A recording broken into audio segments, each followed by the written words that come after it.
మా latest videos కోసం మా ఈ తెలుగు న్యూస్ ఛానల్ సబ్స్క్రైబ్ చేసి గంట సింబల్ యాక్టివేట్ చేసుకోండి. 2024 ఆగస్టు 16వ తేదీన వరలక్ష్మి వ్రతం రాబోతుంది. అయితే ఈ వరలక్ష్మి వ్రతం వచ్చేలోపు ఎవరైతే ఈ పవిత్ర కథను వింటారో వారి దరిద్రమంతా కూడా ఒక్క నిమిషంలో పోతుంది. కుబేరులుగా మారిపోతారు. లక్ష్మీదేవి అనుగ్రహం కలిగి అష్టైశ్వర్యాలు సిద్ధిస్తాయి. వరలక్ష్మి వ్రతం సందర్భంగా ఈ కథలను ఎవరైతే వింటారో వారికి ఉండే జన్మజన్మల పాపాలు పోతాయి. కోటి జన్మల మహాపుణ్యం వస్తుంది. ఆ వరలక్ష్మీదేవి మీ ఇంటిని, మీ ఇంట్లోని వారిని ఎల్లవేళలా కాపాడుతుంది. ఎంతో అదృష్టం ఉన్నవారే ఈ కథలను వినగలుగుతారు. శ్రావణ మాసం అంటేనే శుభాలను కలిగించే మాసం, ఎన్నో పుణ్య ఫలితాలు కలిగించే మాసం. ఈ మాసమంతా కూడా పూజలు, వ్రతాలతో పండుగ వాతావరణం నెలకొంటోంది. ఈ మాసంలో ఎన్నో విశిష్టతలను సంతరించుకున్న వ్రతం వరలక్ష్మి వ్రతం. ఈ వ్రతం గురించి ఎంతోమంది మహిళలు 1000 కళ్ళతో ఎదురు చూస్తూ ఉంటారు. ఎందుకంటే ఈ వ్రతం చేసిన వారికి సర్వ సౌభాగ్యాలు, పుత్ర పౌత్రాదులు కలిగి సుఖ సంతోషాలతో ఉంటారని నమ్మకం. ఆడవారు ఏ వ్రతం చేసినా, ఏ నోము పట్టినా వారి కోసం చేయరు. ఎప్పుడూ కుటుంబం బాగు కోసం, భర్త మరియు పిల్లల క్షేమం కోసం మాత్రమే చేస్తూ ఉంటారు. ఆడవారు తమ గురించి తాము ఆచరించే వ్రతం ఒక్కటి కూడా లేదు. ఎప్పుడూ కుటుంబ క్షేమాన్ని కోరుకుంటూ, భర్త నిండు నూరేళ్లు ఆయురారోగ్యాలతో జీవించాలని కోరుకుంటూ చేసే వ్రతమే వరలక్ష్మి వ్రతం. ముందుగా వరలక్ష్మి వ్రతం సందర్భంగా వరలక్ష్మీదేవి వ్రత కథను వింటే చాలు సకల ఐశ్వర్యాలు సిద్ధిస్తాయి. వరలక్ష్మీదేవి అనుగ్రహం కలుగుతుంది.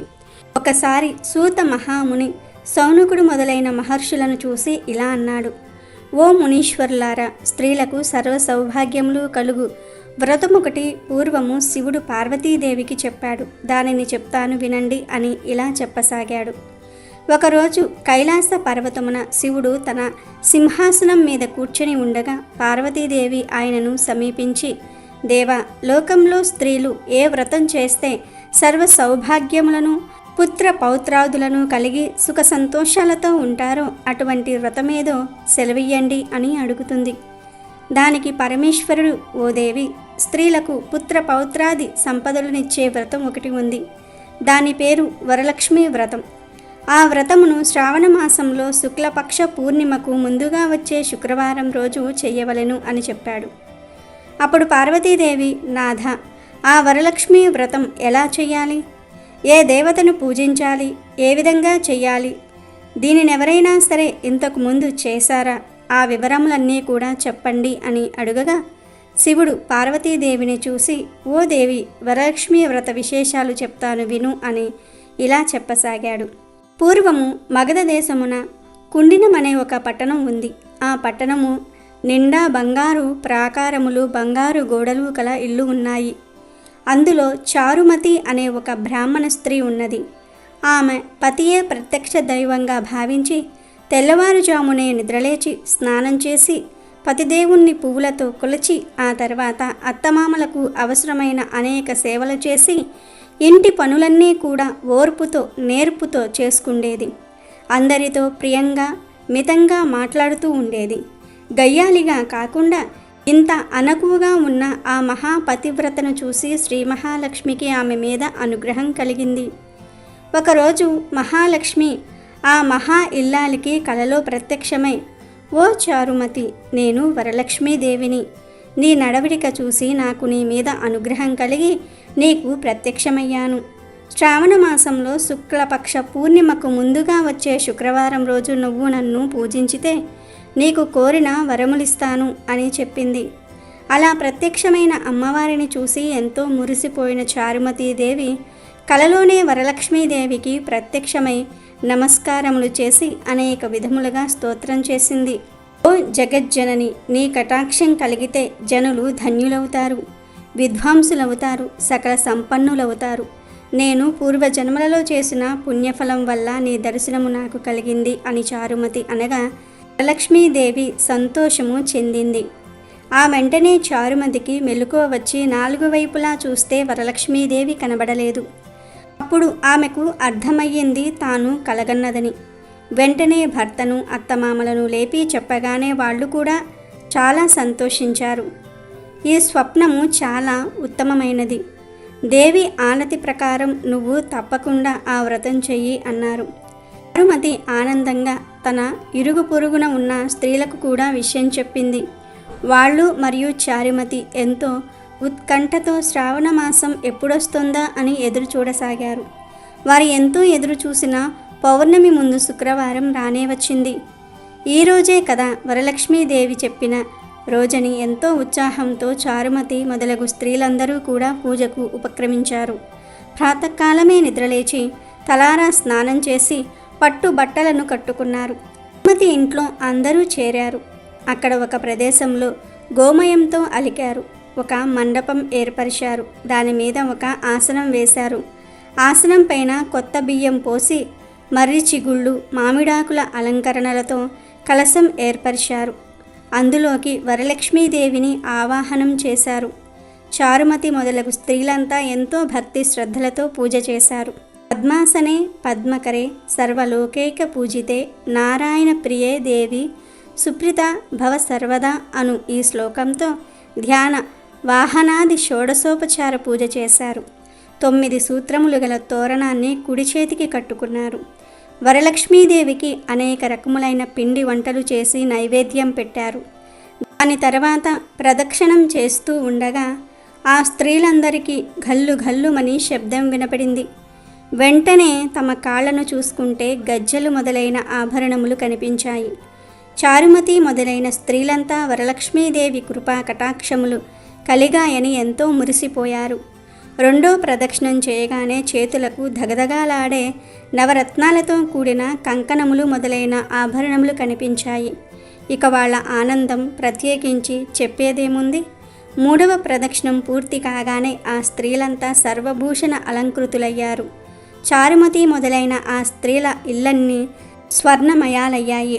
వాళ్లకు రథగజ త్వరగ వాహనాలు ప్రసాదింపబడ్డాయి. చారుమతి ఇంటి నుంచి ఆ స్త్రీలను తీసుకుని పోవడానికి వారి వారి ఇళ్ల నుంచి గుర్రాలు, ఏనుగులు, రథాలు, బండ్లు వచ్చాయి. ఆ స్త్రీలు మరియు చారుమతి అందరూ కలిసి వారి చేత శాస్త్ర ప్రకారం పూజ చేయించిన బ్రాహ్మణోత్తమునికి గంధము, పుష్పము, అక్షింతలతో పూజించి 11 కుడుములు వాయనమిచ్చి దక్షిణ తాంబూలాలను ఇచ్చి నమస్కరించుకున్నారు. బ్రాహ్మణుడు వారిని ఆశీర్వదించారు. వరలక్ష్మీదేవికి నైవేద్యంగా పెట్టిన పిండి వంటలను బంధుమిత్రులతో తిని తమ కోసం వచ్చిన గుర్రాలు, ఏనుగులు మొదలైన వాహనాలతో వారి ఇళ్లకు బయలుదేరారు. వారు త్రోవలో చారుమతి భాగ్యమును తమ భాగ్యమును ముచ్చడించుకుంటూ వెళ్ళారు. లక్ష్మీదేవి తనంతట తానే స్వప్నంలో వచ్చి ప్రత్యక్షమవుట మంటే మాటలా? చారుమతి ఎంత అదృష్టవంతురాలు అనుకున్నారు. చారుమతికి ప్రత్యక్షమైన విధానం తన మట్టుకే దాచుకుని తాను ఒక్కతే పూజించకుండా తమ అందరికీ చెప్పి తమకు కూడా ఇంతటి సౌభాగ్యం కలగజేసిన చారుమతి ఎంతటి పుణ్యరాలు. అలాంటి ఆమె పరిచయం కలిగి ఉండిన తామెంత భాగ్యవంతులు అని ఎంతో మురిసిపోయారు. ఈ వరలక్ష్మి వ్రతం గురించి తెలిసిన ఆ దేశపు రాజు అప్పటి నుండి స్త్రీలందరూ శ్రావణ మాసంలో పూర్ణిమకు ముందు వచ్చే శుక్రవారం నాడు వరలక్ష్మి వ్రతం చేయమని చాటింపు వేయించాడు. అలా వరలక్ష్మి వ్రతాన్ని ఆనాటి నుండి ఈనాటి వరకు ఆచరిస్తూ ఉన్నాము.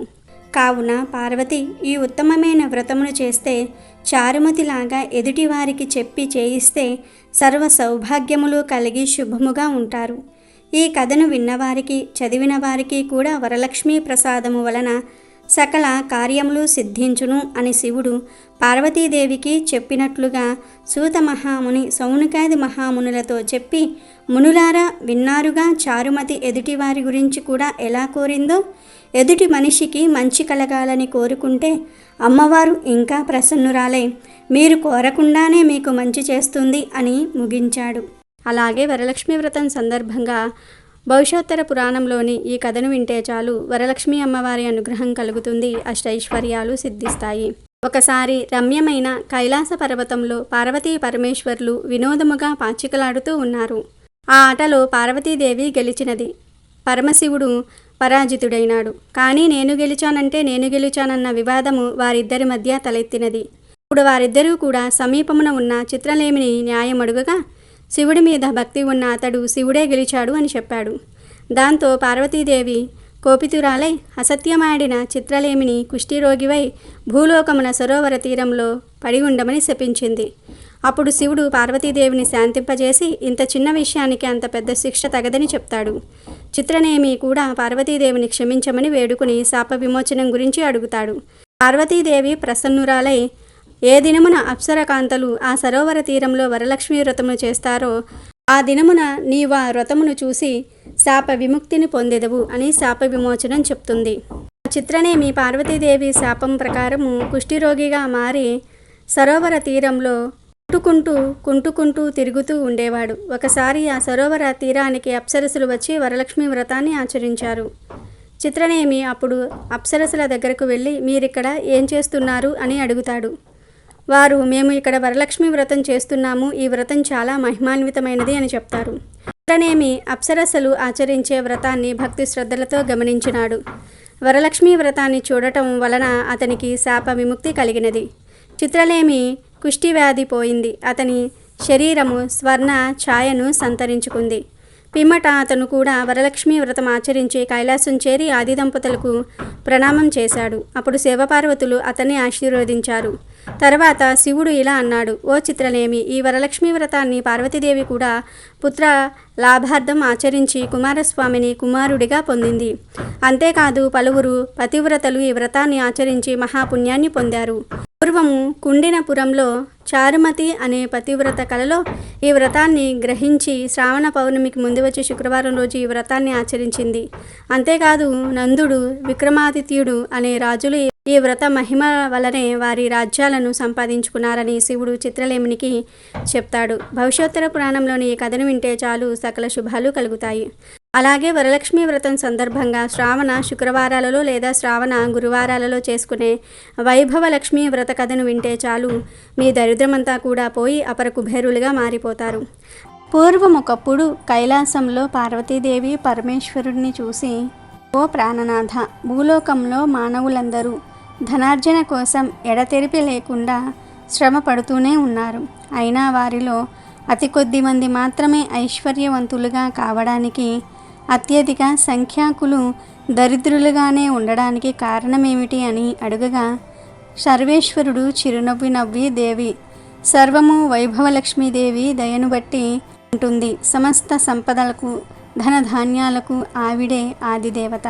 కాబట్టి ఎవరైతే ఈ సత్యాన్ని గ్రహించి ఆ వైభవలక్ష్మి యందు భక్తి కలిగి సదా ఆమెను ఆరాధిస్తూ ఉంటారో, వైభవలక్ష్మి యొక్క వ్రతాన్ని ఆచరిస్తూ ఉంటారో వారి పట్ల మాత్రమే ఆ తల్లి యొక్క కృపా కటాక్షాలు ప్రసరింపబడతాయి. అలా ఆమె దయకు పాత్రులైన వాళ్ళు మాత్రమే తమ కృషిలో విజయులై అఖండ వైభవాలను సాధించగలుగుతారు. ఎవరైతే ఆమెను తృణీకరించి ఆమె అనుగ్రహాన్ని విస్మరించి అంతా తమ స్వయం కృషి అని విర్రవీగుతారో, ఎవరైతే శ్రీ వైభవలక్ష్మి స్వరూపమైన ధనాన్ని ఈసడించుతారో వాళ్ళు ఏనాటికి ధనవంతులు కాలేరు. వారి కష్టమంతా వృధా అవుతుంది. కాబట్టి ఎవరైతే ధనవంతులు కావాలని అనుకుంటూ ఉన్నారో వాళ్ళు అవశ్యం ఆ వైభవలక్ష్మి వ్రతాన్ని ఆచరించాలి. అప్పుడే ఆమె కరుణకు పాత్రులై అఖండ సిరి సంపదలతో రాజ వైభోగాలతో తులతూగుతారు అని చెప్పాడు. ఆ మాటలు విన్న పార్వతీదేవి, ఓ ప్రభు, ఆ వైభవలక్ష్మి ఎవరు? ఆమె చరిత్ర ఏమిటి? ఆ వ్రత మహత్యం ఏమిటి? నాకు పూర్తిగా సెలవివ్వండి అని వేడుకోగా ఆ పరమేశ్వరుడు మరలా ఈ విధముగా చెప్పసాగాడు. ఓ దేవి, అత్యంత పుణ్యదాయకమైన శ్రీ వైభవలక్ష్మి వ్రతమును చెప్పుదును, శ్రద్ధగా వినుము అని ఈ విధముగా చెప్పసాగాను. పూర్వము ఒకప్పుడు భృగు మహర్షి ఆ పరాశక్తి కొరకై తపస్సు చేసెను.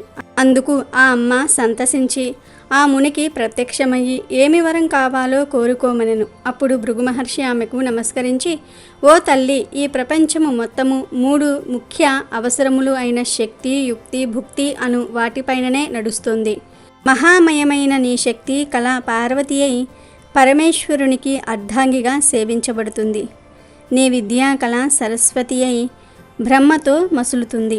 ఇక స్థితి కారకమైన నీ యొక్క వైభవ కళతో నా కుమార్తెగా జన్మించు అని కోరెను. ఆ తల్లి అతని కోరికను మన్నించెను. తత్ఫలితంగానే పరాశక్తి యొక్క సంపత్ కళ భృగువు కుమార్తె వైభవలక్ష్మిగా అవతరించినది.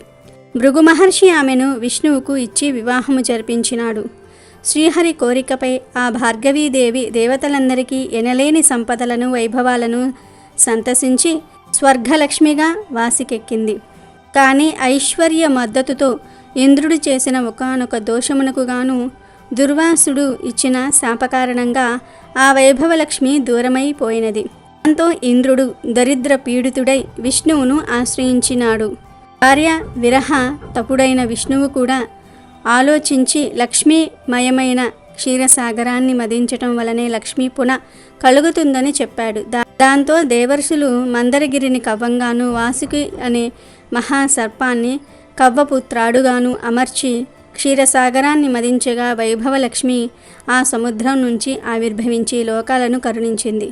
ఆ సమయంలో ఇంద్రాది దేవతలు చేసిన ప్రార్థనలను మన్నించి ఆ తల్లి 8 మూర్తులుగా భాషించింది. 8 మూర్తులే ఆదిలక్ష్మి, ధాన్యలక్ష్మి, ధైర్యలక్ష్మి, రాజ్యలక్ష్మి, సంతానలక్ష్మి, విజయలక్ష్మి, విద్యాలక్ష్మి, ధనలక్ష్మి. ఈ 8 మూర్తులలో సర్వశ్రేష్టమైనదే ధనలక్ష్మీదేవి. ఆమెనే ఐశ్వర్యలక్ష్మి, వైభవలక్ష్మి అని పిలుస్తారు. ఓ పార్వతి, భక్త సులభ అత్యంత కరుణామయ అయిన ఆ తల్లి లీలలు ఎన్ని చెప్పినా తనివి తీరవు. ఉదాహరణకు ఒక కథ చెప్తాను వినుము. చాలా కాలం క్రితం ప్రతిష్టానపురంలో శ్రీల, సుశీల, గుణశీల, విశాల అనే 4 అక్కా చెల్లెళ్ళు ఉండేవారు. శ్రీ వైభవలక్ష్మి భక్తులైన ఆ 4 కన్యలకు ఉన్న ఊరిలోనే ఉన్నత వంశస్థులైన 4 యువకులతో వివాహం జరిగింది. ఆ పిల్లల అదృష్టవశాత్తు వారి భర్తలు 4 కూడా వివిధ వృత్తుల ద్వారా చక్కని సంపాదనలు కలిగి ఆస్తిపరులై ఆరోగ్యవంతులై వెరజిల్లేవారు. కానీ రాను రాను వారిలో అహంకారము తలకెత్తింది. దైవ చింతన తగ్గింది. శ్రీ వైభవలక్ష్మి దేవి అనుగ్రహం వలనే సంపద వస్తుంది అన్న విషయాన్ని విస్మరించి అంతా తమ ప్రయోజనకత్వమే అనుకున్నారు. మహాపండితులైన శీల భర్తకు తన పాండిత్యం వలనే ప్రపంచం తనను గౌరవిస్తోందనే భావన కలిగింది. ఇందులో వైభవలక్ష్మి దయ ఏముంది? నా నోట్లో విద్య ఉంది, ఎంత గొప్పవాళ్ళైనా నాకు డబ్బులిచ్చి సన్మానించక ఏం చేస్తారు అని భావించాడు. ఎంతటి ధనవంతులైనా తన విద్య ముందు బలాదూర్ అనుకున్నాడు. అతని అహంకారానికి వైభవలక్ష్మీదేవి కోపగించి అతనికి తగిన గుణపాఠం చెప్పదలిచింది. అంతే, అక్కడితో అతని సంపాదన పూర్తిగా పోయింది. అతని పాండిత్యానికి విలువ లేకుండా పోయింది. సంపాదించిన ధనమంతయు ఖర్చయిపోయింది. చివరకు కట్టుబట్టలతో మిగిలారు. స్త్రీల భర్త అతని దారిద్ర్యమును చూసి సమాజం అతనిని దూరంగా నెట్టింది. అతని కుటుంబం మొత్తం ఆకలి దప్పులతో అలమటించసాగారు. రాజస్థానంలో తమ దళాధిపతిగా ఉండే సుశీల భర్త ఒకానొక యుద్ధంలో అపూర్వ విజయం సాధించి రాజు చేత గౌరవించబడి అహంకారముతో తన బలం ముందు ప్రపంచమంతయు దాసోహమే అని విర్రవీగాడు. తన ధనార్జనకు తన బలమే కారణమని భ్రమించాడు. అందుకు ధనలక్ష్మి ప్రమేయము ఏమీ లేదు అని అనుకున్నాడు. దాంతో అమ్మవారు ఆగ్రహించింది. అతడిలో దుర్బుద్ధి నశించింది. దాంతో అనుకోని వైరముతో ఒక గొప్ప ధనవంతుడితో గొడవకు దిగుతాడు. అతనిని తను అడిగిన ధనము ఇవ్వకపోతే నాశనం చేస్తానన్నాడు. అందుకు భయపడిన ఆ ధనవంతుడు మహారాజును ఆశ్రయించి సుశీల భర్త మీద మరిన్ని లేనిపోని విషయాలు కూడా నూరిపోసి తనను కాపాడమని రాజును వేడుకుంటాడు. వెంటనే రాజు తన సేవకుల్ని పంపి సుశీల భర్తను బంధించి తెమ్మంటాడు. ఆ రాజభటులు అతన్ని బంధించి రాజు ముందు నిలిపారు. న్యాయస్థానంలో రాజు అతడిని విచారించి అతని ఆస్తిపాస్తులన్నిటినీ కూడా స్వాధీనం చేసుకుని అతడిని చెరసాలలో బంధించాడు. ఈ విధంగా సుశీల కాపురం కూడా కష్టాల పాలైంది. ఇక వ్యాపారస్తుడైన గుణశీల భర్త దైవానుగ్రహము కన్నా తన తెలివితేటలే వ్యాపారములో ముఖ్యమని, తన పెట్టుబడితో మాటకారితనంతో మాత్రమే ధనం సంపాదించగలిగాను, అంతేగాని సంపాదించిందంతా దైవానుగ్రహం వలనే అనుకోవటం మూర్ఖత్వమని భావించాడు. అతను దైవారాధనలు అన్నయూ మానివేశాడు. అతని తల పొగరు వలన సాటి వ్యాపారులు అతడికి సహకరించటము మానివేశారు. దాంతో అతని వ్యాపార లావాదేవీలు సన్నగిల్లి అతడి రాబడి తగ్గి అతని కుటుంబము కూడా దారిద్ర్యములో మునిగిపోయింది. ఇక చివరిదైన విశాల భర్త మంచివాడే గాని అధిక సంపాదన వలన చెడు స్నేహాలు పెరిగాయి. కష్టపడి సంపాదించిన దానితో సుఖపడాలే గాని పూజలు వ్రతాలు అంటూ వృధా ఖర్చు చేయటము దేనికి అనుకున్నాడు. చెడు మిత్రుల వల్ల దుర్వ్యసనాల పాలయ్యాడు. మద్యపానము, వ్యభిచారము, జూదము మొదలగు చెడు వ్యసనాలకు బానిసయ్యాడు. ఆ కారణం చేత అతని సంపాదనంతా హారతి కర్పూరం వలె కరిగిపోయింది. చివరకు అతడు దరిద్రుడైపోయాడు. రుణదాతల పీడ, పేదరికపు బాధ, వదులుకోలేని వ్యసనాలతో అతడు దుర్మార్గుడిగా మారాడు. తరచూ ధనం కోసం విషాలను హింసిస్తూ ఉండేవాడు. ఇన్ని కష్టాలు వచ్చినా కూడా ఆ నలుగురు అక్క చెల్లెళ్ళు మాత్రం ఏదో ఒకనాటికి ఆ జగన్మాత అయిన శ్రీ వైభవలక్ష్మీదేవి తమను అనుగ్రహిస్తుందని, తమ భర్తలను మంచిదారిలో పెట్టి తమకు పూర్వపు వైభవమును కలిగిస్తుందని నమ్మేవారు. తాము పస్తులు ఉండినా పర్వాలేదు, తమ బిడ్డలకైనా రవ్వంత ఆహారాన్ని ప్రసాదించమని పదే పదే ఆ లక్ష్మీదేవిని ప్రార్థించేవారు. అందుకు ఆ అమ్మవారికి వారిపై దయ కలుగుతుంది. ఒకనాడు ఆ నలుగురు సోదరీమణులు కలిసి తనను ప్రార్థిస్తున్న శుభ సందర్భంలో ఆ వైభవ లక్ష్మీదేవి ఒక వృద్ధ స్త్రీ రూపంలో వచ్చి వారిని పలకరించి ఇలా చెప్పసాగింది: పిల్లలు, మీ భక్తి ప్రవర్తులను చూస్తూ ఉంటే నాకు చాలా ఆనందంగా ఉంది. ఏ వైభవలక్ష్మి అనుగ్రహానికి మీరింత విపరీతంగా ఆవేదన పడుతున్నారో వైభవలక్ష్మి ప్రసాదం అతి త్వరితంగా సిద్ధించే మార్గం చెప్తాను. తక్షణమే మీ అక్క చెల్లెళ్ళు నలుగురు మీ ఇళ్లల్లో శ్రీ వైభవలక్ష్మి వ్రతం చేయండి అని అంటుంది. అవ్వ చెప్పిందంతా విన్న అక్క చెల్లెళ్ళు అత్యంత సంతుష్ట హృదయులై, ఓ అవ్వ, ఇంతకు ఈ వ్రతాన్ని ఏ విధంగా చెయ్యాలి? ప్రస్తుతము మేము దారిద్ర్యంలో ఉన్నాము గదా, ఆ వ్రతానికి ఎంత ఖర్చు అవుతుంది అని ప్రశ్నించారు. అందుకు ఆ వృద్ధురాలు చిరు మందహాసం చేస్తూ ఇలా చెప్పింది: ఓ అమ్మాయిలు, ఇదేమీ ఖర్చుతో కూడిన పని కాదు. ఎప్పుడైనా సరే 4 లేక 6 లేక 8 అంతకు మించి 11 లేదా 21 గురువారములు కానీ శుక్రవారములు కానీ ఆచరించాలి.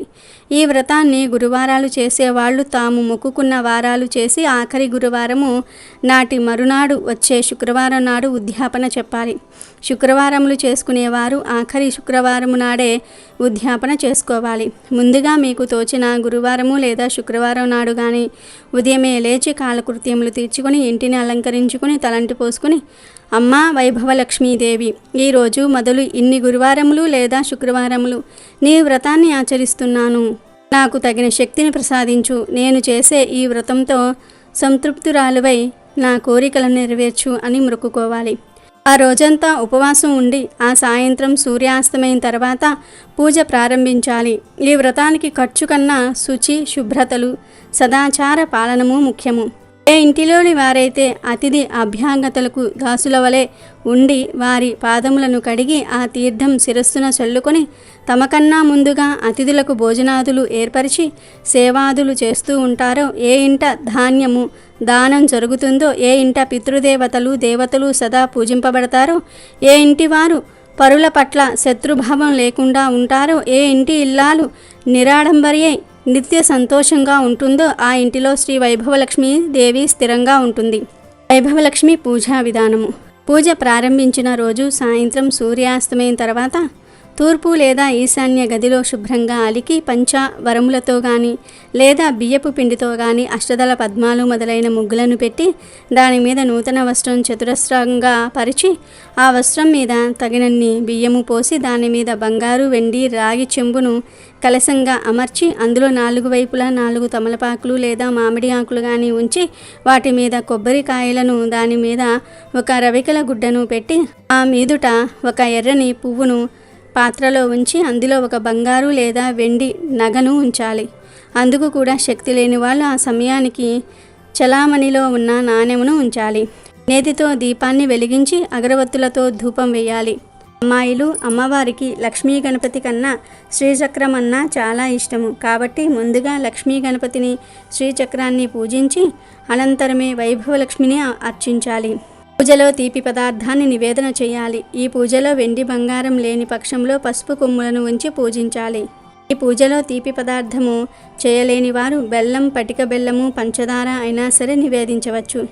ఏదైనా నలుగురికి పంచగలగాలి. పూజ అనంతరము బంగారు, వెండి నాణాన్ని భద్రపరచాలి. కలశంలో నీళ్లను సంతానాన్ని కోరుకునేవారు మామిడి చెట్టు మొదట్లోనూ, సౌభాగ్యాన్ని కోరుకునేవారు తులసి చెట్టు మొదట్లోనూ, అనుకూల దాంపత్యాన్ని కోరుకునేవారు మల్లె చెట్టు మొదట్లోనూ పువ్వుల చెట్ల మొదలు పోయాలి. కేవలం ధన ఆకాంక్షులైన వారు ఈ నీటిని తాము మాత్రమే స్వీకరించాలి. మండపం మీది బియ్యాన్ని పక్షులకు వేయాలి. ఇలా వ్రతాన్ని ఆచరించటము ద్వారా నిరుద్యోగులు ఉద్యోగస్తులు అవుతారు. అవివాహితులకు వివాహం జరుగుతుంది. దరిద్రులు ధనవంతులవుతారు. ఏ ఏ కోరికలు ఉంటాయో ఆయా కోరికలు నెరవేరుతాయి అని ముగించింది ఆ అవ్వ. తక్షణమే ఆ అక్క చెల్లెళ్ళు నలుగురు కూడా అవ్వకు కృతజ్ఞతలు చెప్పుకొని వారి వారి తాహతును బట్టి 4, 8, 11, 21 వారముల పాటు ఆ వ్రతాన్ని మొక్కుకున్నారు. మరుసటి శుక్రవారమే వ్రతం ఆచరించారు. నలుగురు కడు పేదవాళ్ళయ్యి ఉండటము చేత నలుగురు కూడా రాగి కలశమును వాడారు. అందరికన్నా అధిక దరిద్రురాలైన శీల కలశంలో రాగి నాణాన్ని ఉంచి పూజించింది. సుశీల రూపాయి నాణాన్ని ఉంచి పూజించింది. గుణశీల తన ఇంట ఉన్న వెండి నాణాన్ని ఉంచి పూజించింది. చివరిది అయిన విశాల తన ముక్కెరను ఉంచి ధనలక్ష్మిగా ఆరాధించింది. ఎవరు ఏ ఏ రూపాలలో ఆరాధించినను వారి హృదయంలో గల భక్తి భావాలనే ప్రధానంగా స్వీకరించే తల్లి ఆ వైభవలక్ష్మీదేవి. వారు వ్రతం ప్రారంభించిన అతి కొద్ది సమయంలోనే శీల భర్త యొక్క పాండిత్యము ప్రాచుర్యము పొంది అందరిచే గౌరవించబడి తిరిగి అతనికి సంఘంలో గౌరవ మర్యాదలు లభించాయి. తద్వారా వారు ఉన్నతులయ్యారు. సుశీల ఆచరించిన వ్రత ఫలితముగా వారి రాజ్యానికొక యుద్ధం ఏర్పడింది. ఆ యుద్ధ నిమిత్తం అంతకు పూర్వమే లబ్ధ ప్రతిష్ఠుడైన సుశీల భర్తను విడుదల చేసి అతనినే దళపతిగా అభిషేకించి యుద్ధానికి పంపక తప్పలేదు. ఆ యుద్ధంలో అమ్మవారి దయ వలన సుశీల భర్త విజయం సాధించటంతో అతని గత నేరాలన్నీ కూడా మన్నించబడి దళపతిగా స్థిరపడ్డాడు. అంతటితో సుశీల కుటుంబం బాగుపడింది. ఆకస్మికంగా ఏర్పడిన వ్యాపార మార్పుల వలన కొన్ని ప్రత్యేకమైన దినుముల ఎగుమతి దిగుమతి విషయంలో గుణశీల భర్త వెలుగులోనికి వచ్చాడు. ఇతర వ్యాపారస్తులందరూ అతనినే ఆశ్రయించారు. సహజంగానే తెలివిగల గుణశీల భర్త ఆ అవకాశాన్ని వినియోగించుకున్నాడు. తద్వారా వారి కుటుంబము పూర్వ వైభవాన్ని పొందింది. ఇక చివరిదైన విశాల వ్రతారంభం చేయగానే అమ్మవారి దయ వలన ఆమె భర్త క్రమముగా చెడు వ్యసనాలన్నిటినీ కూడా ఒకదాని తరువాత ఒకటిగా వదిలివేసినాడు. తన కుటుంబం పట్ల ఎంతో శ్రద్ధ కనపరిచినాడు. వారి కుటుంబము కూడా పూర్వము వలె సుఖ సంతోషములతో జీవించసాగింది. కాబట్టి స్త్రీలు కానీ పురుషులు కానీ ఆ బాల గోపాలమెవరు తనను పూజించినా సరే తక్షణమే ఆ అమ్మ కరుణించి వారి కోరికలను నెరవేర్చును. అలాగే వరలక్ష్మి వ్రతం సందర్భంగా అమ్మవారి మహిమలు తెలిపే ఈ కథలు వింటే చాలు కష్టాలన్నీ కూడా పోతాయి, అపర కుబేరులుగా మారిపోతారు. అనగనగా ఒక రాజు ఉండేవాడు. అతడికి 2 భార్యలు. మొదటి భార్యకు 1 వెంట్రుక, రెండవ భార్యకు 2 వెంట్రుకలు ఉండేవి. రాజుకు చాలామంది సలహాదారులు ఉండేవాళ్ళు. వాళ్ళల్లో ఒకడు రెండో భార్యకు దగ్గర బంధువు. దాంతో ఆ సలహాదారుడు ఆమె మాటను వినేవాడు. ఆమెకు అనుకూలంగా పనులు చేసేవాడు.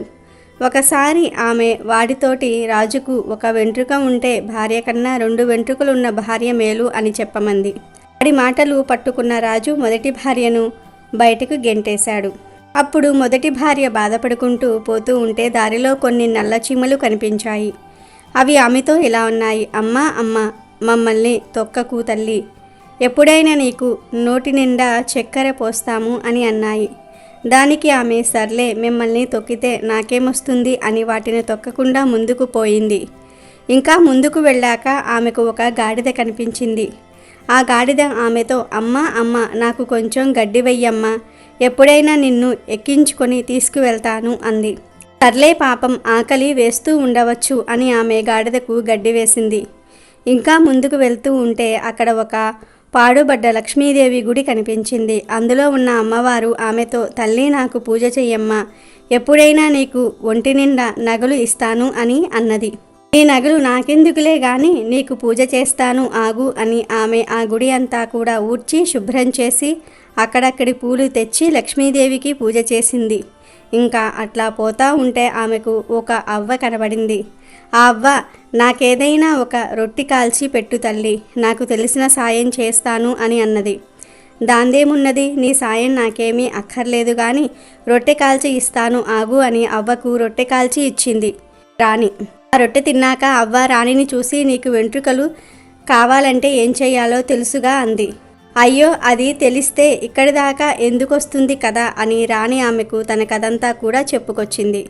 ఇంతకు అవ్వ, నాకు వెంట్రుకలు రావాలంటే ఏం చెయ్యాలో చెప్పు, నీకు పుణ్యం ఉంటుంది అని అడిగింది. అప్పుడు ఆ అవ్వ ఆమెకు ఒక నది చూపించి అందులో మునుగు, నీకు ఏది రాసి ఉంటే అట్లాగా అవుతుంది అని చెప్పింది. సరే అని రాణి ఆ నదిలో మునగగానే ఆమెకు తలనిండా నల్లని వెంట్రుకలు వచ్చేశాయి. రాణి ఎంతో సంతోషించి అవ్వకు దండం పెట్టుకుని వెనక్కి తిరిగింది. దారిలో లక్ష్మీదేవిని కలిసి పోతల్లి అని చెప్పింది అవ్వ. సరేనని వెనక్కి పోయి లక్ష్మీదేవికి మొక్కుకున్నది రాణి. లక్ష్మీదేవి తన మాట ప్రకారం ఆమెకు చాలా నగలు ఇచ్చింది. రాణి ఆ నగలు పెట్టుకుని నడుస్తూ పోతా ఉంటే గాడిద ఎదురై, మీదికి ఎక్కు, నిన్ను బాగా తీసుకుపోతా అంది. అలా దేవుడిచ్చిన నగలు పెట్టుకుని గాడిదనెక్కిపోతున్న రాణిని చూడగానే చీమలు ఆమె నోటి నిండా చక్కెర పోసి పంపించాయి. అట్లా వచ్చిన రాణిని చూసి రాజుకు ఇక నోటమాట రాలేదు. ఆమె అందానికి ముగ్ధుడైన రాజు వెంటనే రెండో భార్యను గెంటేసి మొదటి భార్యను పిలుచుకున్నాడు. అప్పుడు పోతూ పోతూ రెండో భార్య మొదటి భార్యను, అక్క, నీకు ఇన్ని వెంట్రుకలు ఎట్లా వచ్చినాయి అని అడిగింది. దానికి మొదటి రాణి, చీమల్ని తొక్కకుండా గాడిదకు గడ్డి వేసి లక్ష్మీదేవికి పూజ చేసి వెళ్ళి అవ్వకు రొట్టె కాల్చి ఇచ్చి నదిలో మునగాలి అని చెప్పింది. సర్లే, దాందేముంది, నేను నదిలో మునిగి నిండా వెంట్రుకలు పెట్టుకుని వస్తాను అని అదే దారిలో పరిగెత్తింది రెండో రాణి. అట్లా ఆమె పరుగు పెడుతూ ఉంటే చీమలు ఆమెను వేడుకున్నాయి, తల్లి తల్లి, మమ్మల్ని తొక్కకు, నీకు నోటి నిండా చక్కెర పోస్తాము అని. అయినా నదిలో మునగాలని తొందరలో ఉన్న ఆమె వాటిని అలాగే తొక్కుకుంటూ పరుగు పెట్టింది. ఇంకాస్త ముందుకు వెళ్ళాక గాడిద అడిగింది, తల్లి, నాకు కొంచెం గడ్డి వెయ్యి, నిన్ను ఎప్పుడైనా సరే ఎక్కించుకుని వెళ్తాను అని. కానీ నువ్వు నన్ను ఎక్కించుకోవాల్సిన అవసరం లేదు, నేనే పరుగు పెడతా వేగంగా అని గడ్డి వేయకుండానే వెళ్ళిపోయింది. ఆమె అట్లాగే లక్ష్మీదేవి కూడా ఆమెను అడిగింది, పూజ చేసి పోతల్లి అని. ఎప్పుడైనా నీకు నగలు ఇస్తాను అని. నీ నగలు నాకెందుకు, నాకే కొల్లలుగా ఉన్నాయి చాలా నగలు అని పూజ చేయకుండానే వెళ్ళిపోయింది ఆమె. అక్కడ అవ్వకు రొట్టె కూడా చేసి పెట్టలేదు. నీ రొట్టె నువ్వు కాల్చుకో, ఇంతకీ నదికి దారి ఏది అని అడిగింది. అవ్వ నదివైపు చూపించగానే అక్కడికి పరుగుపెట్టి బుడుక్కుమని మునిగింది చిన్నరాణి. లేచి చూస్తే ఏముంది, ఆమెకు ఉన్న 2 వెంట్రుకలు కూడా ఊడిపోయాయి. అవ్వను అడుగుదామని చూస్తే అక్కడ అవ్వలేదు. అవతలగా లక్ష్మీదేవి కూడా లేదు. గాడిద, చీమలు ఏవీ లేవు. నిండా గుండు అయిన చిన్నరాణి మళ్ళీ రాజు దగ్గరకు, పెద్దరాణి దగ్గరకు వెళ్ళి తన తప్పు ఒప్పుకున్నది. రాజు, రాణి ఆమెను క్షమించి ఇంట్లో పెట్టుకున్నారు. క్రమంగా చిన్నరాణికి కూడా వెంట్రుకలు వచ్చేశాయి. పూర్వకాలంలో అవంతి నగరంలో సుబ్బిశెట్టి అనే ఒక వర్తకుడు ఉండేవాడు. స్వతహాగా లోభత్వం కలిగిన సుబ్బిశెట్టి ఎవరికి ఏ సహాయం చేసేవాడు కాదు.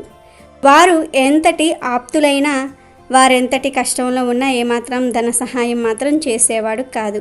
అతని లోభత్వాన్ని చూసి అందరూ కూడా అతనిని ఈసరించుకుంటూ ఉండేవారు. ఆ ఊరి దేవాలయంలో ఉత్సవాలు జరుగుతున్నప్పుడు వర్తకులందరూ ఎంతో సొమ్ము దానంగా ఇచ్చేవారు. కానీ సుబ్బిశెట్టి మాత్రం చాలా కొద్ది సొమ్ము మాత్రమే, అది కూడా వారిని విసుక్కుంటూ ఇచ్చేవాడు. అతని లోభత్వం భార్యకు అలాగే వారి 2 కుమార్తెలకు కూడా బాధ కలిగించేది. కొంతకాలానికి వారి కుమార్తెలకు వివాహాలు జరిగి వారి దారిన వారు వెళ్ళిపోయారు. వయసు మీద పడుతున్నది కదా, ఇక తీర్థయాత్రలకు తీసుకువెళ్ళమని భార్య సుమతి సుబ్బిశెట్టిని ఎంతో ప్రాధేయపడేది. అది అంతా చాలా వ్యయ ప్రయాసలతో కూడిన పని, ఇక్కడ నుంచే నమస్కరిస్తే సరిపోతుంది అని భార్యను కసురుకునేవాడు. రోజులు ఇలా గడుస్తూ ఉండగా భార్య సుమతికి ఏదో తెలియని వింత రోగం వచ్చింది. పగలంతా చక్కగా ఉండే మనిషి సాయంత్రం కాగానే విపరీతమైన కాళ్ల నొప్పులు వచ్చి కదలలేకపోయేది. బాధతో విలవలలాడిపోయేది. భార్య ఎంత బాధపడుతున్నా సుబ్బిశెట్టి మాత్రం ఆమెని ఏ వైద్యుడి వద్దకు తీసుకుని వెళ్ళలేదు. మందులకు చాలా వ్యయం అవుతుందని ఆమెను కసురుకునేవాడు. రోజురోజుకు సుమతి బాధ ఎక్కువ కాసాగింది. ఇది వరకు సాయంత్రానికి వచ్చే కాళ్ళ నొప్పులు ఇప్పుడు మధ్యాహ్నం సమయానికే రాసాగాయి. అంతేకాక చేతులు కూడా విపరీతంగా నొప్పి చేయసాగాయి. ఏ వస్తువు ఇటు తీసి అటు పెట్టే ఓపిక లేకపోయేది. భార్య ఇంత బాధపడుతూ ఉన్నా సుబ్బిశెట్టి తనకు ఏమీ పట్టనట్లుగా ఉండేవాడు. వైద్యుని వద్దకు తీసుకువెళ్లేవాడు కాదు. తల్లికి ఈ విధంగా ఉన్నదని కనీసం కుమార్తెలకు కబురు కూడా చేయలేదు. చెబితే వారందరూ కుటుంబాలతో సహా వచ్చి ఇంట్లో తిష్ట వేస్తారని, దానివలన ఎంతో సొమ్ము వ్యయమవుతుందని భార్య సుమతిని ఈసడించుకునేవాడు. ఏ మందులు వాడకపోవటం చేత సుమతి ఆరోగ్యం నానాటికి క్షీణింపసాగింది. మంచం మీద నుంచి కదిలే ఓపిక కూడా నశించింది. చూపు మందగించింది. ఆ విధంగా ఎన్నో బాధలు పడి చివరికి ఒకనాడు మరణించింది. ఈ కబురు ఊరి వాళ్ల ద్వారా తెలుసుకున్న కుమార్తెలు హుటాహుటీన వచ్చారు. తండ్రి పిసినారితనం వలన తల్లికి సరిగ్గా వైద్యం కూడా చేయించలేదని తెలుసుకుని ఎంతో బాధపడ్డారు. తండ్రిని ఎంతో ఈసడించుకున్నారు. భార్య చనిపోవటంతో సుబ్బిచెట్టిలో కొంత మార్పు వచ్చింది. చేసిన పాపాల వలన వ్యాపారం బాగా దెబ్బతింది. కానీ లోభత్వం మాత్రం ఏమాత్రం తగ్గలేదు. కొన్ని నెలలు వ్యాపారం సరిగ్గా లేక చాలా నష్టం వచ్చి చివరకు ఉన్న ఇల్లు కూడా అమ్మవలసి వచ్చింది. ఊరివారెవ్వరూ ఎటువంటి సహాయం చేయడానికి ముందుకు రాలేదు. చివరికి తినడానికి లేక పూట గడవక చాలా కష్టాలు పడ్డాడు. ఎంతో దర్జాగా బ్రతికిన ఆ ఊరిలో ఇక ఉండలేనని తలచి ఒకనాడు అర్ధరాత్రి ఊరు విడిచి బయలుదేరాడు. ఒంట్లో ఏమాత్రం ఓపిక లేదు. అయినా అలాగే చేతికర్ర సహాయంతో అడవి దారి పట్టి వెళ్తాడు. ఉదయానికి మరో ఊరు చేరాడు. అక్కడ 2 రోజులు ఉండి ఆ ఊరు వారు కూడా తనను గుర్తించటం చేత అవమాన భారం భరించలేక అక్కడ నుండి ఒకనాడు అర్ధరాత్రి ఊరు విడిచి బయలుదేరాడు. కొంత దూరం వెళ్ళగానే అడవి వచ్చింది. అంతా చీకటిగా ఉంది. సరిగ్గా తిండి కూడా లేకపోవటం చేత నడక కూడా సరిగ్గా రావటం లేదు. ఒక్కసారిగా ఎదురుగా ఎలుగుబంటి కనిపించింది. సుబ్బిచెట్టి పై ప్రాణాలు పైనే పోయాయి. ఎలుగుబంటి భీకరంగా అరుస్తూ సుబ్బిచెట్టిపై దూకబోయింది. ఒక్కసారిగా జరిగిన ఈ పరిణామానికి సుబ్బిచెట్టు ఒళ్ళు జల్తరించింది. ప్రాణాలు అరచేత పట్టుకుని పరుగులంకించుకున్నాడు. కాళ్లకు ముళ్ళు గుచ్చుకుంటున్నా లెక్క చేయక ఒంట్లో లేని ఓపిక తెచ్చుకొని పరిగెత్తసాగాడు. ఎలుగుబంటి కూడా భీకరంగా అరుస్తూ అతను వెనకనే రాసాగింది. ఇలా కొంత దూరం వెళ్ళిన తర్వాత సుబ్బిచెట్టికి ఒక పాడుపడిన భవనం కనిపించింది. ఒక్కసారిగా లోపలికి పరిగెత్తి ఏమాత్రం శబ్దం చేయకుండా దాక్కున్నాడు. లోపలంతా కట్టిగా చీకటిగా ఉన్నది. అయినా కిక్కురు మనకుండా దాక్కున్నాడు. ఎలుగుబంటి కాసేపు చుట్టుప్రక్కల తిరిగి తన దారిన తాను వెళ్ళిపోయింది. ఆ చీకట్లో సుబ్బిచెట్టి దాక్కున్నది ఒక పురాతన లక్ష్మీదేవి ఆలయం. ఇంతకు మునుపు ఎలుగుబంటి భయం చేత ఇక వేరే భయం తోచలేదు. అని ఇప్పుడు ఈ కటిక చీకట్లో కూర్చోవాలంటే సుబ్బిచెట్టికి విపరీతమైన భయం వేసింది.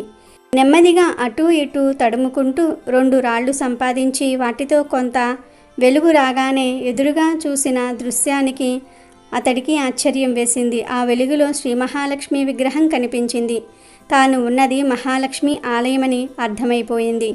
పాడుబడి ఎవ్వరూ పట్టించుకొనక శిథిలావస్థలో ఉన్నదని గమనించాడు. ఎంతో బూజుపట్టి ఉన్నది. చీకటిగా ఉండటం చేత అమ్మవారి విగ్రహాన్ని చూసి భయపడ్డాడు. నిత్య ధూప దీప నైవేద్యాలు లేకపోవటం వలన విగ్రహం చూపరులను భయపెట్టేలాగా ఉన్నది.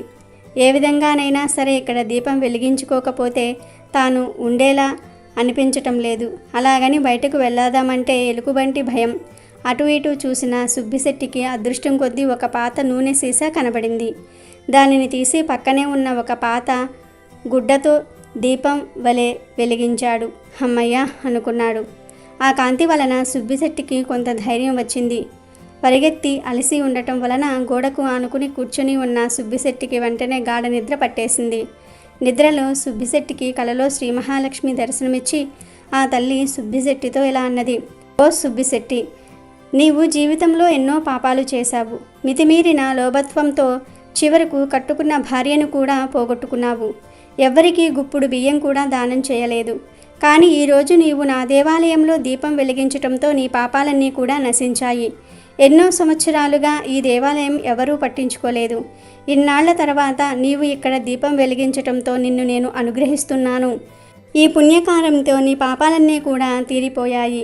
ఇవిగో ఈ బంగారు నాణేలు తీసుకో. వీటితో ఇక ముందు సంతోషంగా ధర్మబద్ధతతో జీవిస్తూ కాలం గడుపు అని అన్నది. తెల్లవారగానే సుబ్బిశెట్టికి మెలకువ వచ్చింది. ఒక్కసారిగా ఆ రాత్రి తనకు వచ్చిన కల గుర్తుకు వచ్చింది. ఆ తల్లి కలలో దర్శనమిచ్చినందుకు ఎంతో ఆనందం కలిగింది. సుబ్బిశెట్టి తాను చేసిన తప్పులకు ఎంతో పశ్చాత్తాపం పడ్డాడు. తన భార్యను చేజేతులాడా పోగొట్టుకున్నందుకు ఎంతో బాధపడ్డాడు. అలా పశ్చాత్తాపడుతూ ఉండగా ఎదురుగా ఒక పళ్ళెంలో బంగారు నాణాలు కనపడ్డాయి. తనకు వచ్చిన కల నిజమేనన్నమాట. ఆహా, తన భాగ్యమేమని చెప్పుదును. శ్రీ మహాలక్ష్మి తనను అనుగ్రహించిందని గ్రహించి ఆ నాణేలను కనుల కద్దుకుని తీసుకుని మరునాడే తన ఊరికి బయలుదేరి వెళ్ళాడు. సొంత సొమ్ముతో మళ్ళీ వ్యాపారం మొదలుపెట్టి కొద్ది కాలంలోనే ఎన్నో లాభాలు గడించాడు. తనను అనుగ్రహించిన శ్రీ మహాలక్ష్మి ఆలయాన్ని ఎంతో అద్భుతంగా పునర్నిర్మించాడు. శ్రీ మహాలక్ష్మికి ఎన్నో దివ్యమైన ఆభరణాలు చేయించాడు. నిత్య పూజలకు, ధూప దీప నైవేద్యాలకు కొంత సొమ్ము కేటాయించి ఆచార్యులను వినియోగించాడు. బ్రతికున్నంతకాలం తోటివారికి సహాయపడుతూ దాన ధర్మాలు చేస్తూ జీవించి చివరన ముక్తిని పొందాడు. ఒక గ్రామంలో ఒక సేటు ఉండేవాడు. అతనికి ఏ కష్టం వచ్చిందో తెలియదు కానీ అతను ఆత్మహత్య చేసుకోవడానికి ఒక కొండ మీదకు ఎక్కాడు. అక్కడ ఒక సాధువు ఉన్నాడు. ఆత్మహత్య చేసుకోబోతున్న సేటును చూసి, ఏమైంది నాయనా, ఎందుకని నువ్వు ఆత్మహత్య చేసుకోవాలని అనుకుంటున్నావు అని అడిగాడు. అప్పుడు ఆ సేటు సాధువుతో ఇలా చెప్పాడు: నేను వ్యాపారం చేస్తూ బ్రతుకుతున్నాను, కానీ ఈసారి నాకు వ్యాపారంలో బాగా నష్టం వచ్చింది. చేతిలో చిల్లి గవ్వ కూడా లేదు. నేను నా కుటుంబాన్ని కూడా పోషించుకోలేకపోతున్నాను. నాలాంటివాడు బ్రతికి ఉన్న ప్రయోజనం లేదు అని చెప్తాడు.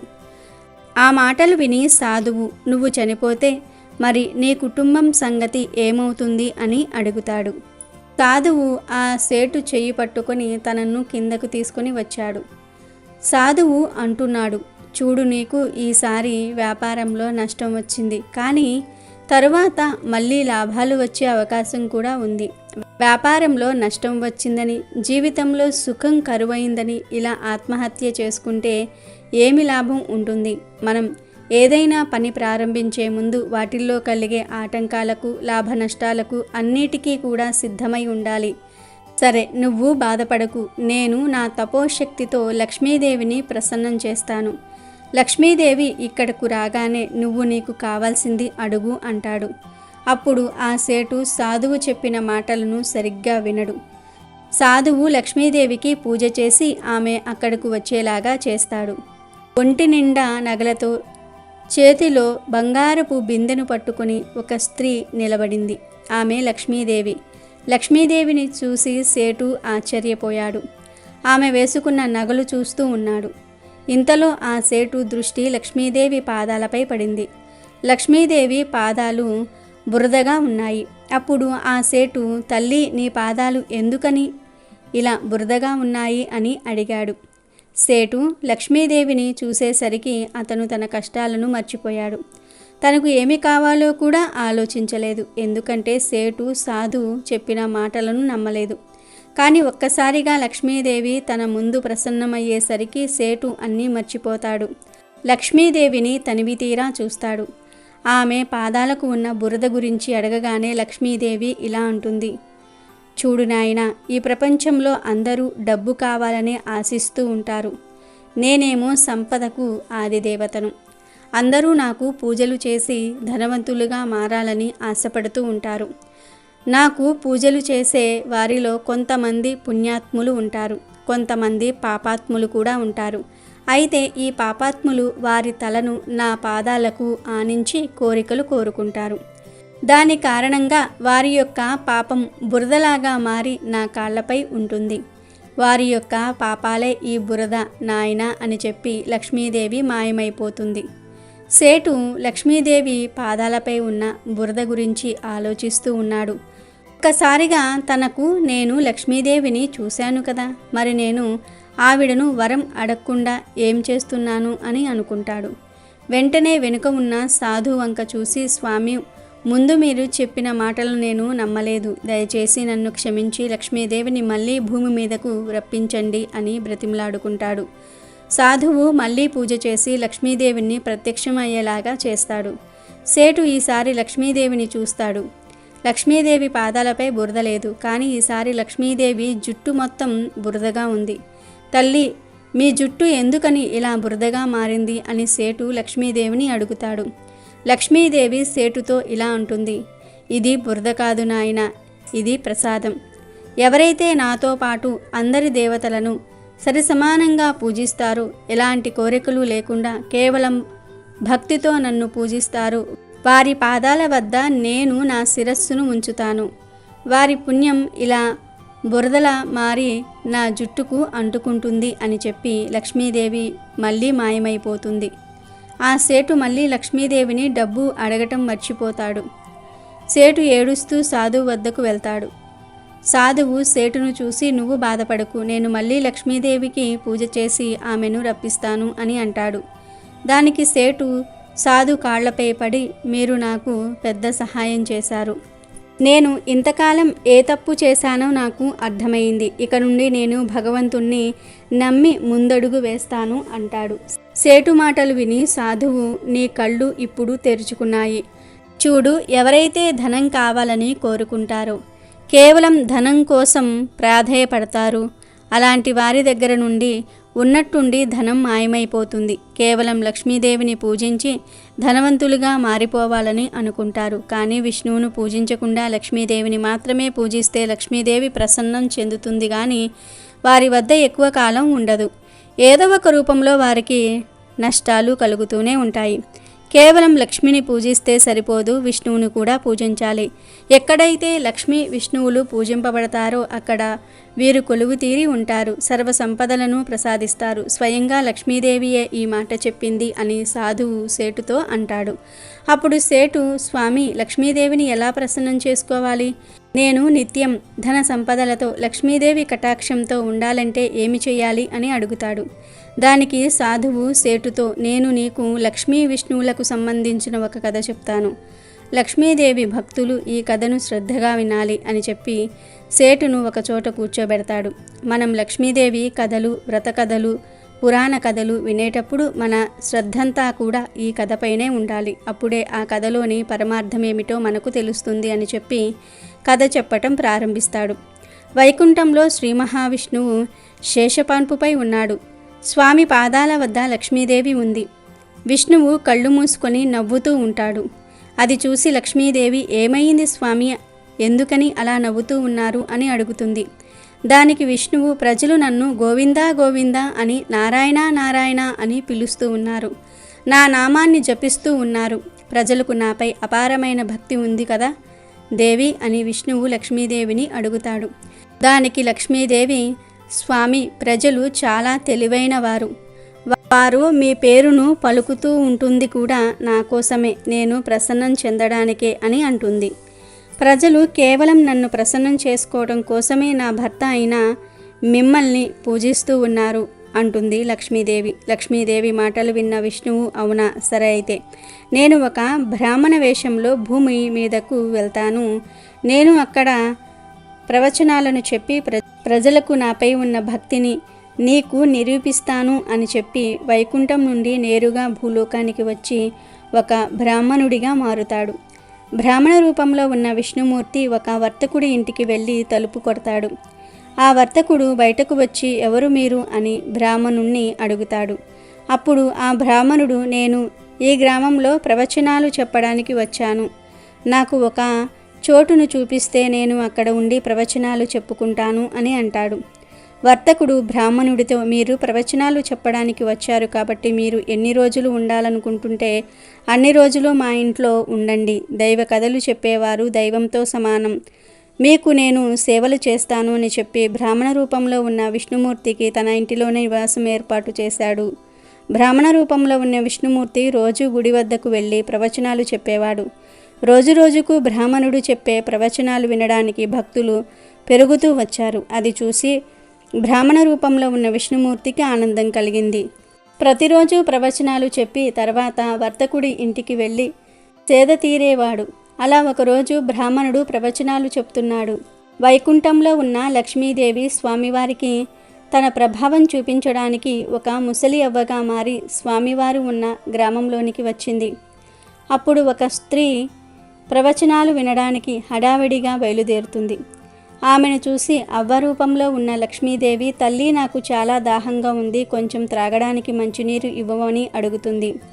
దానికి ఆ స్త్రీ విసుగ్గా, ఇప్పటికే ప్రవచనాలు వినడానికి చాలా ఆలస్యమయ్యింది, ఇప్పుడు నీకు నీటిని ఇస్తే ఇంకా ఆలస్యమవుతుంది, వెళ్ళమ్మా వెళ్ళు అని అంటుంది. అప్పుడు అవ్వ, నేను చాలా దూరం నుండి వచ్చాను తల్లి, కొంచెం మంచినీటిని ఇచ్చి పుణ్యం కట్టుకో అంటుంది.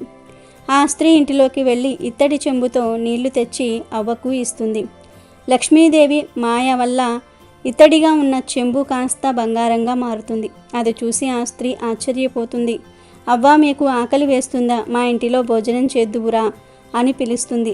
ఆ స్త్రీ ఏమనుకుంటుంది అంటే, అవ్వ నీరు త్రాగితే ఆ చెంబు బంగారం చెంబు అయింది కదా, ఒకవేళ అవ్వ తన ఇంటిలో భోజనం చేస్తే భోజనం చేసిన కంచం కూడా బంగారమయమవుతుంది కదా అని ఆలోచిస్తుంది. అవ్వ రూపంలో ఉన్న లక్ష్మీదేవి ఇలా అంటుంది, మీరు ప్రవచనాలు చూడడానికి ఆలస్యం అవుతుంది కదా, ఇక మీరు వెళ్ళండి, నా దాహం తీరింది అని చెప్పి అక్కడి నుండి వెళ్ళిపోతుంది. ఆ స్త్రీ చేసేది ఏమీ లేక తలుపుకు తాళం వేసి ప్రవచనాలు వినడానికి వెళ్తుంది. అక్కడ పక్కన ఉన్న స్త్రీతో తన ఇంటి వద్ద జరిగిందంతా కూడా చెప్తుంది. అలా ఆ వార్త గ్రామంలో ఉన్న అందరికీ చేరింది. వెంటనే ఆ అవ్వ కోసం వెతకడానికి ప్రవచనాలు వినకుండా లేచి వెళ్ళిపోతారు. బ్రాహ్మణుడు ఇంకా ప్రవచనం పూర్తి అవ్వలేదు, ఎక్కడికి వెళ్తున్నారు మీరంతా అని అడుగుతాడు. అప్పుడు ఒక వ్యక్తి, ఆ అవ్వ ఏది తాగితే ఆ పాత్ర బంగారంగా మారుతుందా, అందరం ఆ అవ్వ కోసం వెతకడానికి వెళ్తున్నాం అని చెప్పి ఆ వ్యక్తి వెళ్ళిపోతాడు. బ్రాహ్మణ రూపంలో ఉన్న స్వామివారికి అర్థమైంది ఇది లక్ష్మీదేవి పని అని. గుడిలో కొంతమంది ఉంటే ఆ కొంతమందికే ప్రవచనం చెప్పడం ప్రారంభించాడు. ఇంతలో ఆ అవ్వ విష్ణుమూర్తికి నివాసం ఇచ్చిన వర్తకుడి దగ్గరకు వచ్చింది. అయితే వర్తకుడికి అప్పటికే ఆ సమాచారం అందింది. అవ్వను చూడగానే, రా తల్లి, నా ఇంటిలో అడుగుపెట్టు, నా ఆతిథ్యాన్ని స్వీకరించు తల్లి అని అంటాడు. అప్పుడు ఆ అవ్వ, నేను మీ ఇంట్లో నివాసం ఉండడానికి వచ్చాను, కానీ మీ ఇంటిలో ఆ ప్రవచనాలు చెప్పే వ్యక్తి ఉన్నాడు కదా, అతను ఉంటే నేను మీ ఇంటికి రాను అని అంటుంది. అవ్వ రూపంలో ఉన్న లక్ష్మీదేవి వర్తకుడితో, మీ ఇంటికే నేను మొదట వచ్చాను, మీ ఇంట్లో ప్రవచనాలు చెప్పేవారు ఉండటంతో నేను రాలేదు, అతను వెళ్ళిపోగానే నేను వస్తాను అని అంటుంది. ఓస్, అంతేనా తల్లి, నేనిప్పుడే ఆ ప్రవచనాలు చెప్పే బ్రాహ్మణుడికి ధర్మశాలలో గది ఇస్తాను అని చెప్తాడు. ఆ రోజున ప్రవచనాలు అయిన తర్వాత లక్ష్మీపతి అయిన విష్ణువు తన ఇంటికి వచ్చిన వెంటనే వర్తకుడు ఇలా అంటాడు, అయ్యా, మీరు పెట్టే బేడ సర్దుకోండి, ఇప్పటి నుండి మీరు ధర్మశాలలో ఉండండి, అక్కడ మీరు ఉండడానికి ఏర్పాట్లు పూర్తయ్యాయి అని అంటాడు. అప్పుడు బ్రాహ్మణ రూపంలో ఉన్న విష్ణుమూర్తి వర్తకుడితో, ప్రవచనాలు పూర్తి అయ్యేందుకు ఇంకా 2-3 రోజులు మిగిలి ఉన్నాయి, అప్పటి వరకు ఇక్కడనే ఉంటాను అని అంటాడు. లేదు, మీరు త్వరగా వెళ్ళండి, నేను వినను, మరొక అతిథికి వసతి కల్పించాలి అని అంటాడు. అలో అవరూపంలో ఉన్న లక్ష్మీదేవి వచ్చి వర్తకుణ్ణి, మీరు కొంచెం బయటకు వెళ్ళండి, నేను వారితో మాట్లాడతాను అని అంటుంది. వర్తకుడు బయటకు వెళ్ళిన తర్వాత లక్ష్మీదేవి విష్ణుమూర్తితో, ప్రభువు, మీరు ఇప్పుడు ఒప్పుకుంటారా? మీ భక్తులు మీకోసం కాదు, నా కోసం మీ నామం జపిస్తున్నారని అని నవ్వుతూ అంటుంది. దానికి భగవంతుడు విష్ణుమూర్తి ఇలా అన్నాడు, అవును, ఇదంతా నీ ప్రభావం, కానీ నీవు కూడా ఈ విషయాన్ని అంగీకరించాలి. నీవు నా కోసం వైకుంఠం విడిచి వచ్చావు, ఎక్కడైతే నా కథలు చెప్తారో, భజనలు చేస్తారో ఖచ్చితంగా అక్కడే నీవు ఉంటావు అని అంటాడు నవ్వుతూ. ఇక ఆ తర్వాత విష్ణుమూర్తి వైకుంఠానికి అక్కడి నుండి వీడ్కోలు పలికాడు. విష్ణుమూర్తి బయలుదేరిన తర్వాత మరుసటి రోజు వర్తకుడు ఇంటి వద్ద గ్రామస్తులంతా గుంపుగా చేరుతారు. ప్రతి ఒక్కరి ఇంట్లోకి ఈ తల్లి రావాలని అందరూ కోరుకుంటారు. కానీ లక్ష్మీదేవి వర్తకుడు మరియు ఇతర గ్రామస్తులందరితో, ఇప్పుడు నేను కూడా వెళ్తున్నాను అని అనటంతో అందరూ ఆశ్చర్యపోతారు. అందరూ ఒకేసారి, అమ్మా, ఎందుకు అలా చేస్తున్నారు? మేము ఏమైనా తప్పు చేశామా అని అడుగుతారు. దానికి లక్ష్మీదేవి, విష్ణుమూర్తి ఎక్కడ ఉంటే అక్కడే నా నివాసం, మీరు నారాయణ్ణి పంపించారు, అందుకే నేను కూడా ఆయన దగ్గరకు పోతున్నాను అని వైకుంఠం చేరుకుంటుంది. ఈ కథ చెప్పి సాధువు సేటుతో ఇలా అంటున్నాడు, నువ్వు లక్ష్మీదేవిని ప్రసన్నం చేసుకోవాలని అనుకుంటే ముందుగా విష్ణువును పూజించు. మీ ఇంటిలో లక్ష్మీ నారాయణులను చిత్రపటాన్ని పెట్టి భక్తి శ్రద్ధలతో పూజించు. కేవలం కోరికలపైనే దృష్టి పెట్టకండి. లక్ష్మీనారాయణులపై దృష్టి పెట్టి వారి నామాన్ని జపిస్తూ నిత్యం పూజలు చెయ్యి. లక్ష్మీ నారాయణులను పూజిస్తే మీ జీవితం మారిపోతుంది. స్వయంగా నారాయణుడే లక్ష్మీదేవిని నీ వద్దకు పంపిస్తాడు అని చెప్తాడు. సాధువు మాటలు విని సేటు ఆనందంగా అక్కడి నుండి ఇంటికి వెళ్ళి సాధువు చెప్పినట్లుగా లక్ష్మీనారాయణుల చిత్రపటానికి పూజలు చేసి తొందరలో ధనవంతుడిగా మారిపోతాడు. మనం ఎప్పుడు లక్ష్మీదేవిని పూజించినా నారాయణుడితో సహా కలిపి పూజించాలి. అలా అయితేనే సంపదల దేవత అయిన లక్ష్మీదేవి కటాక్షం మనకు లభిస్తుంది. కనుక వరలక్ష్మి వ్రతంలోపు ఈ వీడియో చూస్తే చాలు, ఈ కథలు వింటే చాలు. దరిద్రమంతా కూడా ఒక్క నిమిషంలో పోతుంది. కుబేరులుగా మారిపోతారు. లక్ష్మీదేవి అనుగ్రహం కలిగి అష్టైశ్వర్యాలు సిద్ధిస్తాయి. వరలక్ష్మి వ్రతం సందర్భంగా ఈ కథలను ఎవరైతే వింటారో వారికి ఉండే జన్మజన్మల పాపాలు పోతాయి. కోటి జన్మల మహాపుణ్యం వస్తుంది.